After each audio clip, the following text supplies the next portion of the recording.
बोले भक्तवत्सल भगवान की। हमेशा एक चीज देख लीजिए, सत्संग से और प्रभु के नाम से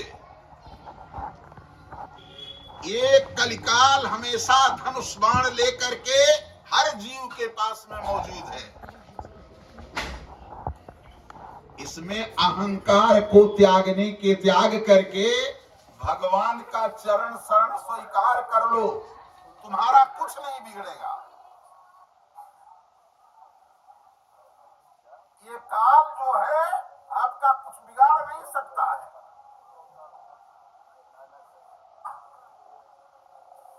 इसलिए मेरे कहने का मतलब है कि भगवत चरण शरण स्वीकार करना जो है जीव को, अगर भगवान का चरण शरण स्वीकार करता है तो संसार में कोई ऐसी, अखिल ब्रह्मांड में कोई शक्ति ऐसी नहीं है जो भक्त को परेशान करे।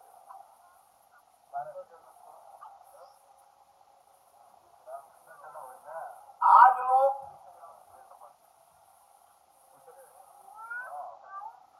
भगवान को अभी डॉक्टर कह दे कि भाई देखिए 15 दिन भोजन करोगे, 15 दिन के अंदर में अगर भोजन कर लिया तो हम तुम्हारी दवा नहीं कर पाएंगे, 1 महीना भोजन नहीं करेंगे। और सदकर्म में अगर 1 रोज 2 रोज 3 रोज करना पड़ जाए तो बड़ी दिक्कत हो जाती है। पैसे का सो धन धन्य उमा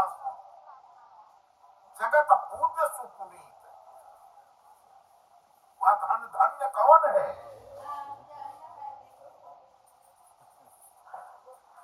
हमेशा इसको जान लीजिए, चाहे जितना रखे रहिए वो दिया हुआ भगवान का ही है। संपत्ति सब रघुपति करे आई, उन्हीं का दिया हुआ है। और आप रख करके उसको ये सोचें कि नहीं इसको छुपाए रहेंगे, किसी समय काम आएगा। अनायास लुटाने से क्या फायदा, सत्कर्म में कर देने से क्या फायदा? ये तुम जान नहीं पा रहे हो उस फायदे को। वृक्ष में आम इत्यादि फल देता है ना, वृक्ष कह रहा है कि दुनिया वालों, मेरे पास में जो कुछ भी संपत्ति है यही है। देखो,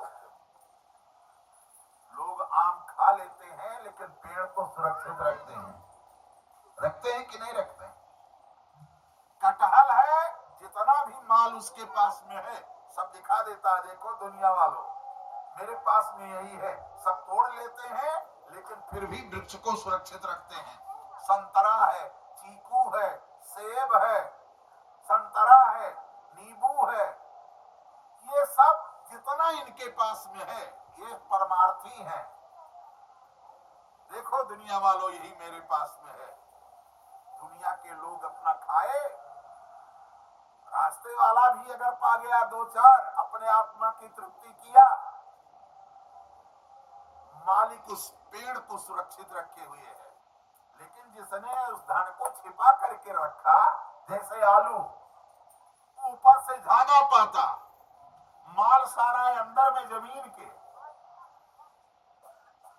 मालिक पहुंचा ले करके फावड़ा या कुदाल पेड़ सहित उखाड़ करके फेंक दिया, माल निकाल लिया, इनका झागा उठा करके बहा दिया, क्योंकि अपना माल छिपा करके रखे हैं, ये परमार्थी नहीं है।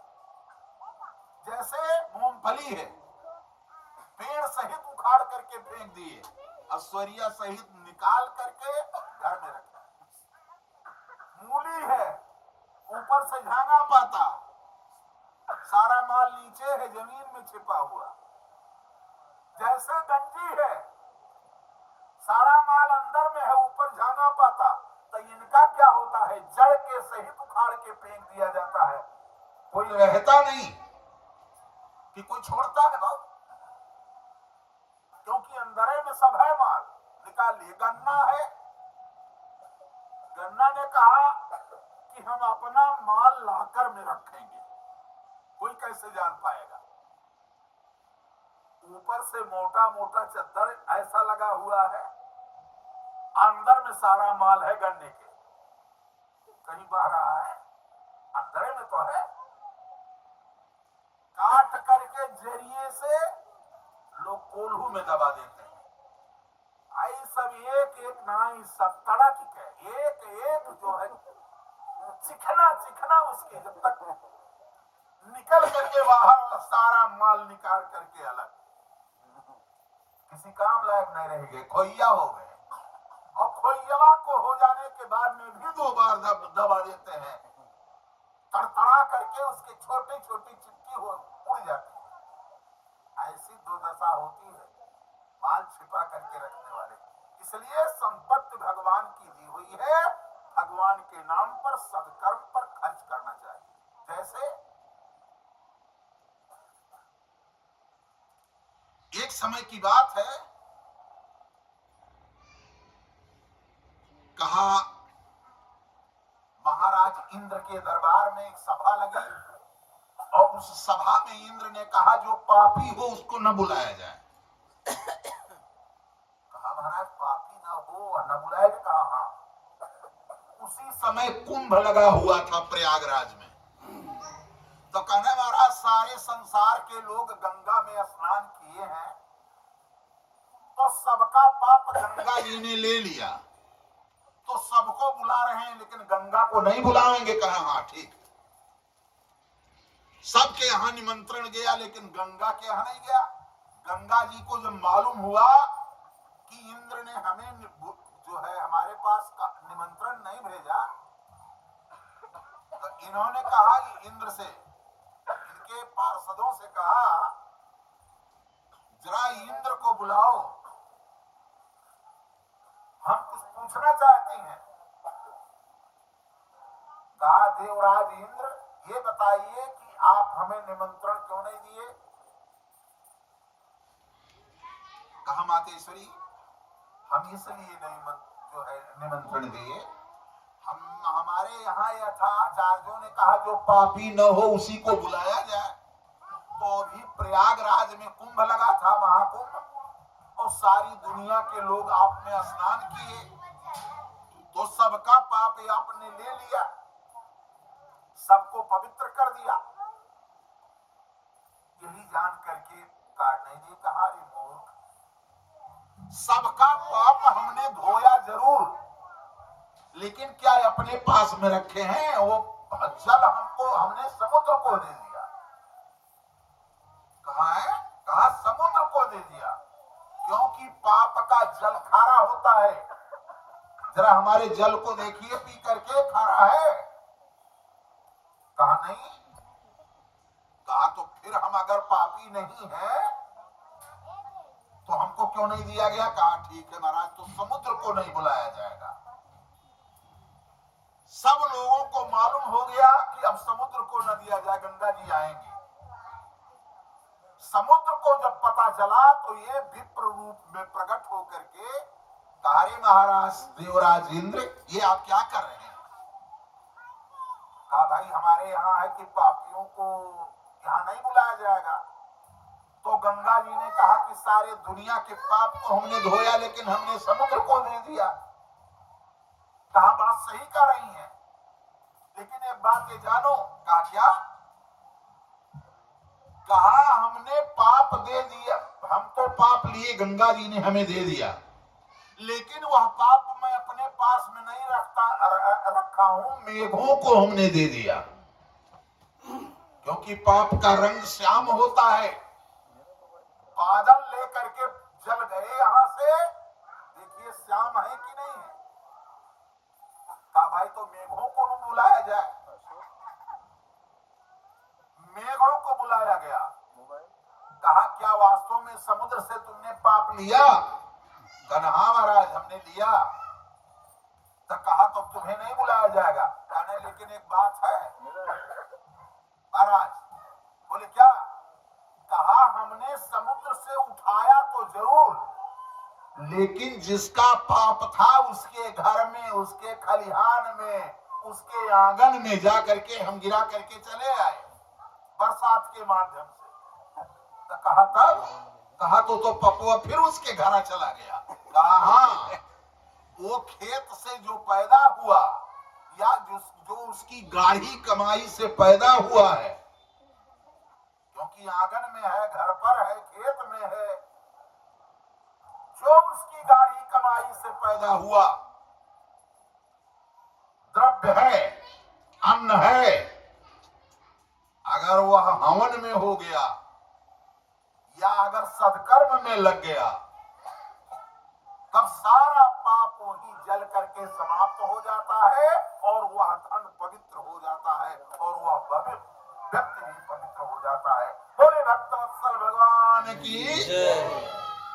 इसीलिए सद्कर्म जीवन में बहुत आवश्यक है। यही अंत समय में तुम्हारे काम आएगा। आज देखिए 9वां स्कंध की कथा में भगवान राम सूर्यवंश की कथा है और 10वां स्कंध में कृष्णचंद्र की कथा है। सूर्य बुद्धि के देवता हैं, इसीलिए 9 में सूर्य वंश की कथा कह करके सुखदेव जी ने परीक्षित के पहले बुद्धि को शुद्ध किया, तब 10 में चंद्रवंश की कथा कही। चंद्रमा मन के देवता है, पहले बुद्धि शुद्ध किया, 9 में राम कथा कह करके अब 10वां स्कंद में चंद्रवंश की कथा, कृष्ण की कथा कह करके मन को भी शुद्ध करने जा रहे हैं। कहा महाराज बताइए, कहा बताना क्या, बताना कुछ नहीं है। मथुरा पहले जान लीजिए, मथुरा है क्या। मथुरापुरी पहले इसका नाम नहीं था, इसका नाम था मधुपुरी। हमारे भगवान राम के जो छोटे भाई अनुज हैं, छोटे भाई शत्रुघ्न भैया, वहां लौड़ नाम के निशाचर की राजधानी थी मधुपुरी, उसका नाम था। बहुत अत्याचार, अनाचार, भ्रष्टाचार, दुराचार ये सब करता था। पार करके उसको नगर को ध्वस्त करके एक नई पुरी तैयार किए, जिसका नाम मथुरा रखा गया। महाराज सूरसेन के लड़के तीर्थ समझ करके मथुरा में आए। महाराज वसुदेव, इनके और विवाह हो चुके हैं, लेकिन एक चीज है, पुत्र अगर नहीं है तो आप 1 विवाह, 2 विवाह, 4 विवाह, 6 विवाह कर सकते हैं, बिल्कुल कर सकते हैं अगर पुत्र नहीं है। लेकिन अगर पुत्र हो गया तो इसके बाद में आपके बस की बात नहीं है, तो कुछ नहीं कर सकते। देखिए महाराज दशरथ के यहाँ कहीं कहीं 360 रानियां हैं, कहीं कहीं 350 रानियां हैं, लेकिन तुलसी बाबा कहते हैं ना 700 रानियां हैं। बालागन दुल्हनियन सिखवत सरिस सास सत साता, 700 रानियां और सब मिल दे ही असीस बरीस कोटि लगी, अचल रहे यही बाता। पुत्र नहीं हुए, लेकिन 3 रानियां प्रमुख रूप से हैं। और कौशल्या, कैकेयी, सुमित्रा। एक भी बच्चे नहीं हैं, इसलिए विवाह करते गए चक्रवर्ती सम्राट थे। हम ये नहीं कह रहे हैं आप लोगों को, बिल्कुल कदापि आप नहीं कर सकते हैं, वो राजाओं की बात है। अगर पुत्र हो गया तो भले कहने का मतलब पत्नी रहे या न रहे, या संसार है, कोई है कई हजार वर्ष तक जीने के लिए नहीं आया है, लेकिन अगर बेटा पैदा हो गया है तो आप अपना जीवन व्यतीत कीजिए, दूसरा अधिकार नहीं है आपको कि विवाह कीजिए। हुआ क्या,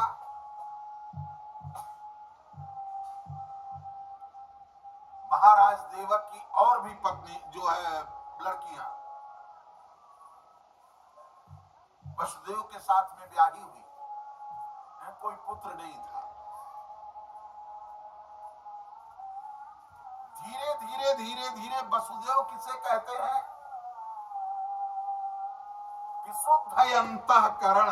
ये हमारा अंतःकरण जब तक विशुद्ध न हो, और देवकी क्या है, निष्काम बुद्धि, जब तक हमारा अंतःकरण विशुद्ध न हो और हमारी बुद्धि निष्काम न हो, निष्काम बुद्धि और शुद्ध अंतःकरण जब दोनों इकट्ठा हो जाता है तब कृष्ण प्रकट होते हैं, वहां भगवान वहीं प्रकट हो जाते हैं। भगवान कहते हैं कि निर्मल मन जन सो मोहि पावा, मोहि कपट छल छिद्र न भावा। यहाँ भरे रहोगे, जहां साफ तहां आप, जहां मैल तहां गईल।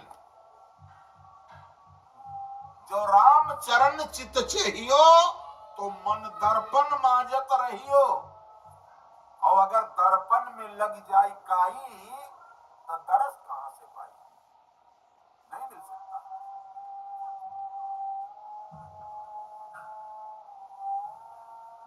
तो वहां के राजा मथुरा के महाराज उग्रसेन और उनके एक भाई देवक,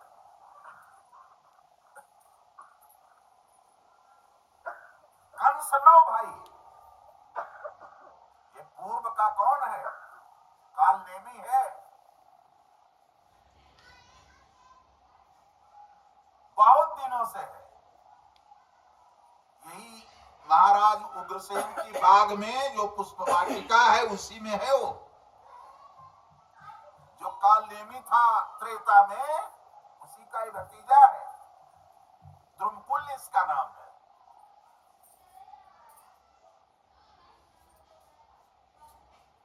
बड़े मुश्किल की बात है। पहले आप जान लीजिए कि कंस हुआ कैसे, तब आगे की कथा आपके समझ में आएगी। नहीं कथावाचक तो बता करके चले गए। कंस विदा करते वक्त में देवकी के ऊपर प्रहार किया, आकाशवाणी हुई, ये तो आप जानते हैं। लेकिन आखिर कंस कैसे हुआ, इसको पहले जान लीजिए, क्योंकि पहले दीवार बनती है कि छत लगता है, दीवार बनती है। दीवार बनती है, दीवार अगर नहीं रहेगी तो छत टिकेगा कहां। अब देखिए, महाराज उग्रसेन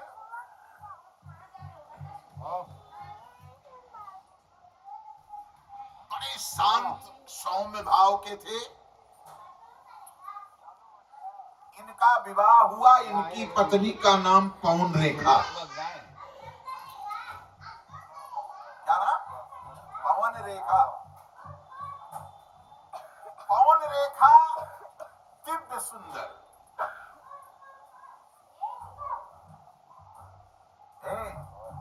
इतनी सुंदर है कि अगर एक बार चंद्रमा की तरफ देख दे तो चंद्रमा भी अपनी सुंदरता को मलिन कर देगा।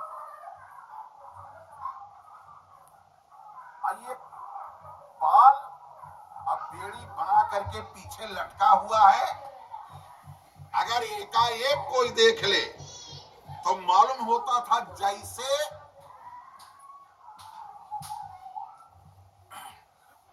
नाग जो है वो मानो चंद्र को चूसत नाग, मालूम हो रहा है चंद्रमा को नाग चूस रहा हो, केस उसके नाग की तरह और चेहरा चंद्रमा की तरह, बड़ी दिव्य सुंदर।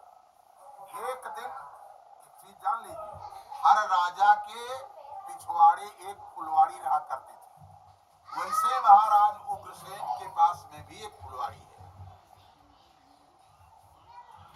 उसमें 4 रास्ते हैं, एक पूरब